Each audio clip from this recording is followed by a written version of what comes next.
Saatnya berpetualangan, datang ke Taman Pelangi.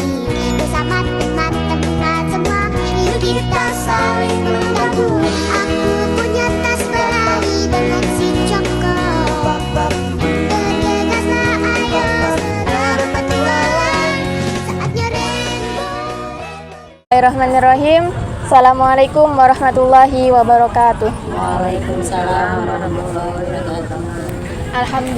Alhamdulillahirabbil alamin, wassalatu wassalamu ala asrofil anbiya'i wal mursalin wa ala alihi wa sahbihi ajma'in, amma ba'du. Pertama-tama yang paling utama, marilah kita panjatkan puji syukur kita kehadirat Allah Subhanahu wa taala yang mana telah memberikan kita kesehatan, kesempatan iman dan Islam sehingga kita bisa berkumpul di tempat yang insya Allah nyaman ini.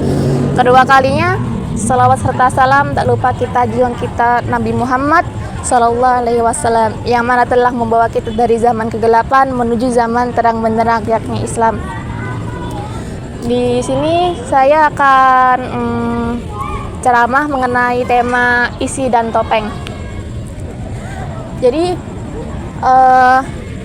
banyak orang yang senang dinilai, dipuji, dan diperhatikan oleh makhluk, maka orang tersebut akan cenderung sibuk membangun topeng. Berbeda lagi dengan orang yang senang dinilai dan diperhatikan oleh Allah, maka orang tersebut akan cenderung sibuk membangun isi. Jadi Allah berfirman dalam surat Asy-Syams ayat 9-10 yang berbunyi, A'udzubillahi minasyaitonirrajim, Bismillahirrahmanirrahim. Qad aflaha man zakkaha wa qad khaba man dassaha. Yang artinya, sungguh beruntunglah orang yang menyucikan jiwa itu dan sungguh merugilah orang yang mengotorinya. Jadi Allah tidak melihat rupa kita, tidak melihat harta benda kita, tetapi Allah melihat dari isi hati kita dan amal perbuatan kita. Jadi bukan kita tidak boleh memakai pakaian yang bagus, tetapi hati harus lebih bagus daripada pakaian. Hati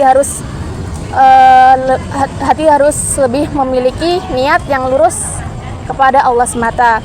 Jangan sampai kita rela membeli pakaian bagus apalagi mahal hanya untuk niat mengotori hati saja. Jadi yang tidak boleh itu ketika kita sibuk memperbagus diri tetapi hanya untuk niat mengotori hati saja, bukan untuk niat kepada Allah Subhanahu wa taala. Karena tidak sedikit orang yang takut bajunya kotor daripada hatinya kotor. Karena ada yang lebih sibuk, contohnya sibuk membersihkan kendaraannya hingga mengkilat daripada sibuk membersihkan hatinya.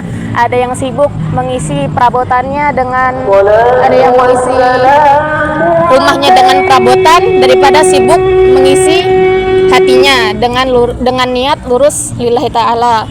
Jadi contohnya misalkan kita ada ikan salmon aja, kalau misalkan ada air sungai, dia harus melawan arusnya sampai ke hulu hanya untuk bertelur. Jadi gitu, kita harus spesial, harus berbeda dari yang lain gitu. Cukup sekian mungkin itu dari saya, kurang lebihnya mohon maaf kepada Allah, saya mohon ampun. Wassalamualaikum warahmatullahi wabarakatuh.